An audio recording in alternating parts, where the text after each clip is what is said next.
I, 37 male, have been married to my husband 41 for 4 years. I came out to my family as bi when I was a teen, and from the very beginning they were nothing but supportive, and to this day almost my entire family accepts me as who I am. My niece, 20 female, is the only exception. She's my brother's 43 daughter, and despite her parents showing no prejudices against the LGBTQ+ community, she doesn't make a secret of her hate for me.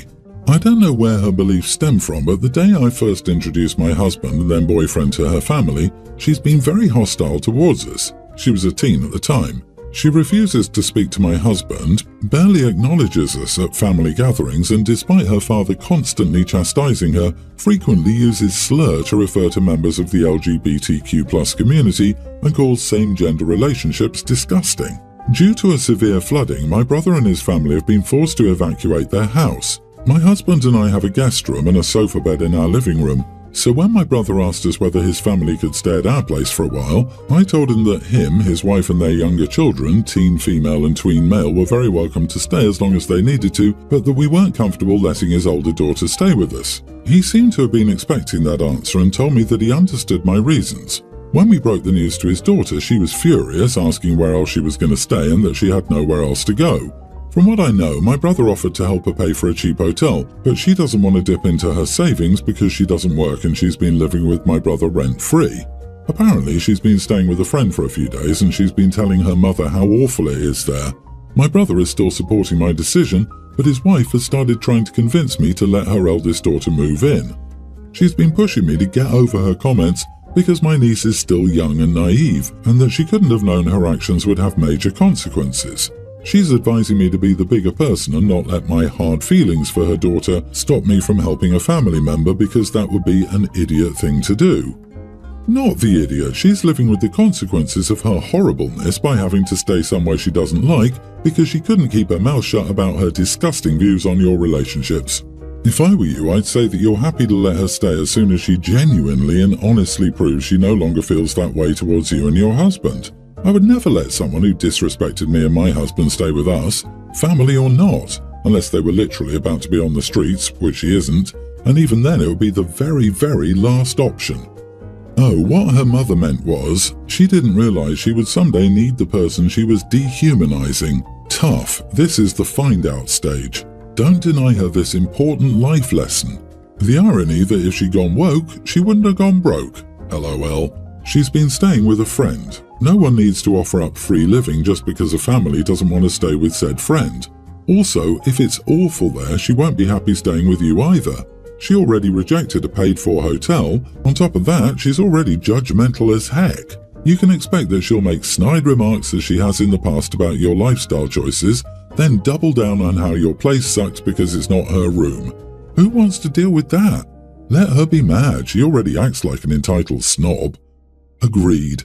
Next time she pulls out the "she's too young to know" line, tell her that natural consequences are how people learn. She's never going to stop unless she faces some form of difficulty. It's also time for another big girl lesson in life, which is, you don't always get to hoard your savings. Savings are for emergencies, like not having somewhere to stay. She has the money and the ability. She's trying to guilt-trip them into letting her keep her money safe. My best friend was visiting me this week, and since it's summer we decided we wanted to go to the pool. She's been on antidepressants for the past 2 years, which has made her gain a ton of weight. She used to be very slim and skinny like me, but the meds have completely changed her body composition. She brought a few bathing suits and was asking for my opinion on them. She had a one-piece and a bikini she was deciding between. She kept saying she looked too fat in the bikini and might wear the one-piece. I actually thought the one-piece looked better, but I didn't say anything because it was up to her. She modelled both for me and asked for my opinion. All I said was, I like the one-piece better. She asked me if I thought she looked fat in the bikini, and I said no, I just like the other one better. She started to act super triggered and kept accusing me of thinking she's fat, and I told her to wear whatever she wants. She put on the one-piece and kept making snarky comments about how I think she's fat, and I would ignore her, but she kept taunting me with comments, so I just snapped and said, yeah, you shouldn't wear a bikini because it doesn't look good on you. Happy now? Is that what you wanted me to say so badly? She just started packing her bags and went somewhere. I haven't heard from her since.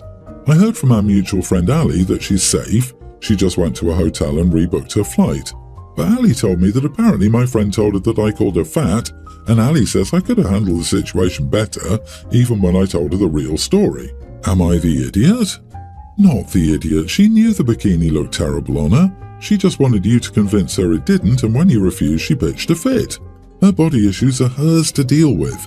In the end, my guess is she's having a really hard time with the changes, which probably isn't helping with her depression. She's likely oversensitive to the weight issue and was looking for her best friend to just tell her she looks great in a bikini. And it's not your fault that you didn't get that. It's just really unfortunate. Also, it was a loaded question. Whatever OP said was going to be the wrong answer. If she said the bikini was better and she didn't look fat, Ali would say she's lying and trying to make her look bad. The bottom line is that she was looking for a fight, and it had to do with her own insecurities, especially looking at her former slim self in OP. This was a lose-lose situation, but everyone's the idiot. Your friend sucks for projecting her feelings about her weight gain onto you, but you shouldn't have snapped. You can try turning the question around. Damn lady, I think you look fabulous in both of them. Which one makes you feel amazing? Or even, I would wear the one you're most comfortable in. Nothing worse than pulling at a bathing suit all day. Now chop chop, the pool is waiting. She used to be very slim and skinny like me was telling for me. OP sounds like a fat shamer.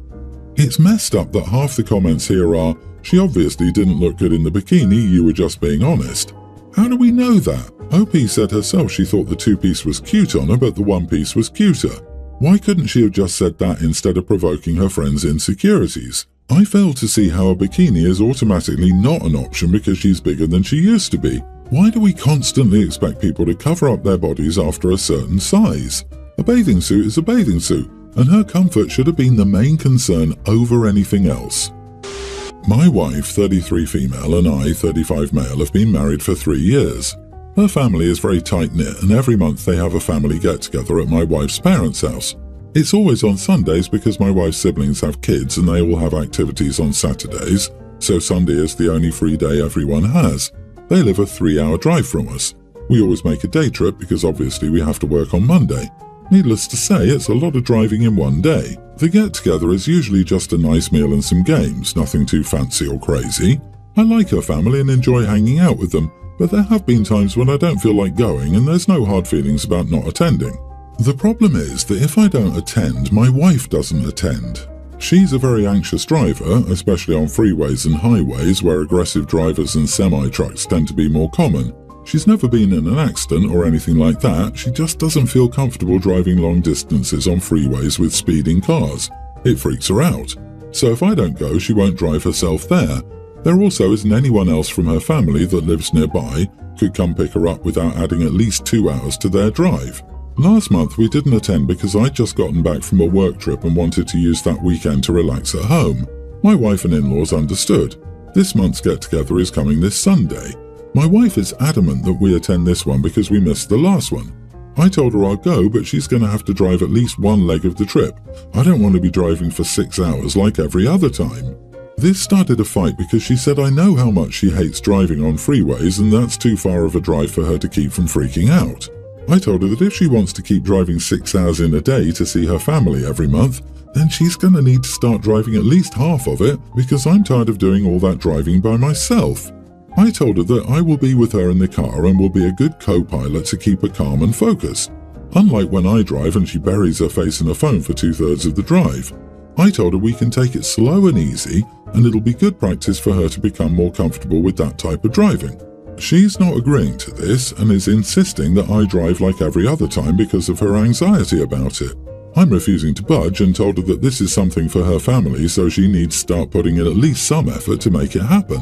She thinks I'm being a jerk about it and not taking her feelings into consideration and being dismissive of her anxiety. We've not come to an agreement on this yet, but I really don't want to give in. Driving 6 hours in a day can be exhausting and I'm tired of being the only one to do it, especially when it's every month. Am I the idiot for refusing to drive to my wife's monthly family get-together? Not the idiot. Maybe you're being dismissive of her anxiety, but she's also being dismissive of yours. A monthly 6-hour round trip sounds exhausting. It seems like you've been a champ about it thus far. You'll eventually have to come to a long-term compromise though.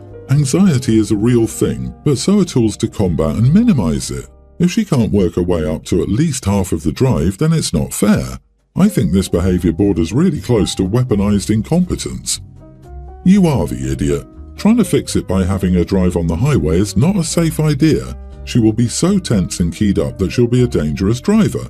I'd sit down and apologise for setting an unreasonable timeline. Her phobia isn't her fault, but it is her responsibility. Tell her that you'd like to help her, but you're aware this isn't something that gets fixed overnight or by amateurs.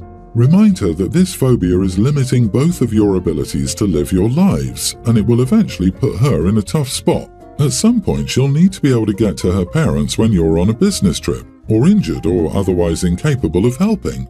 She'll feel so much better knowing that she can get there in an emergency. A few weeks ago, a friend, 27 female from high school, reached out to me. She wanted to stay at my house while in town for a concert. I honestly hadn't thought about this person in a while. We used to be friends but went to different colleges and just didn't really keep in touch. I was surprised but said okay. She said they were in town for a concert. In the lead-up, she never mentioned a dog. Well, she showed up, she had a dog. Now, I'm not a dog person at all and don't own any pets. They aren't my jam. I told her she couldn't stay with me as I don't allow animals in my house. Well, she dropped the service dog info on me and told me she didn't have anywhere else to go. I don't care what it's for, it's not staying in my house. I was just kind of stunned at everything going on. I told her I don't want dog hair in my house and generally don't want it around. I told her I was doing you a favour, but now you're pushing it. She starts arguing with me that the dog isn't a pet. I told her I don't care, I don't want it in my house. I closed the door.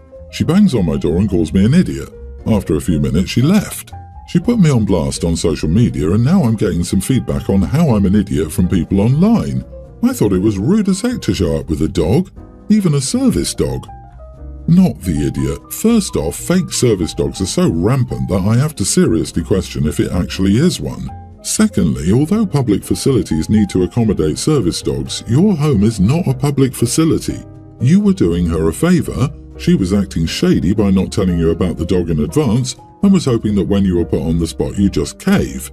Even in the unlikely event it was a real service dog, it's still a dog, will dirty up your house, get fur everywhere, and use your yard. Respond to her post that it's rude to call someone after X years to ask for a place to stay during a concert, but not to mention you have a dog. You can't just show up on someone's doorstep with animals and expect everything to be okay. You don't know what their health situation is. You could be allergic to dogs. Then what? Info? Was this a festival or an outdoor concert? Was she going to bring a dog into mosh pit? I'm guessing she was leaving it with you. She knew exactly what she was doing when she didn't tell you about her dog. She was obviously surprised you stuck to your guns and said no. I'm a huge animal person, and I would never expect someone to just accommodate my pet without notice.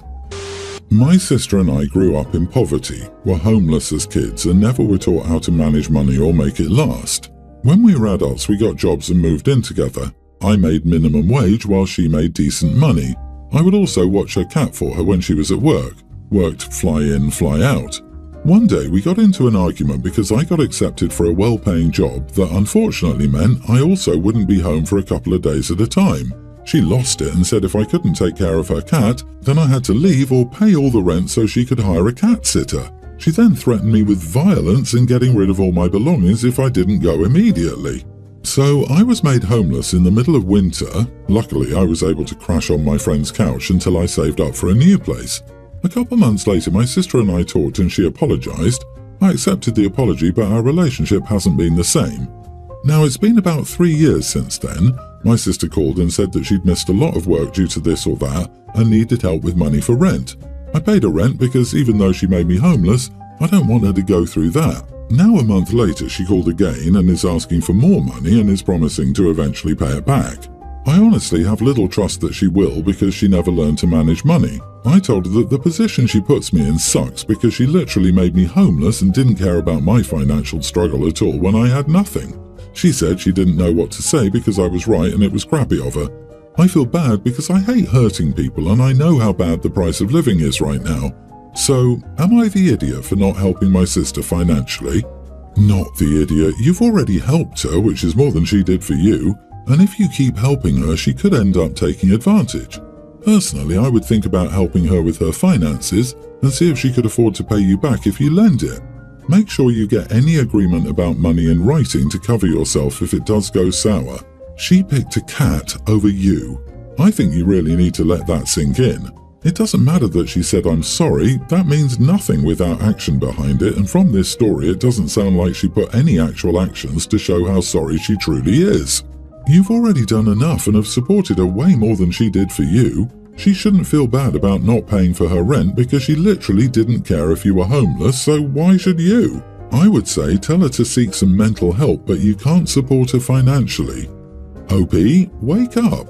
She's not going to pay back what she owes you, and it sounds like if you keep bailing her out, she's going to keep asking for more.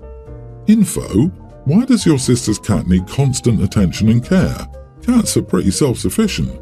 Just throw down some food, water and a clean litter box, and they'll be okay for a couple of days. I think there was other reason for kicking you out.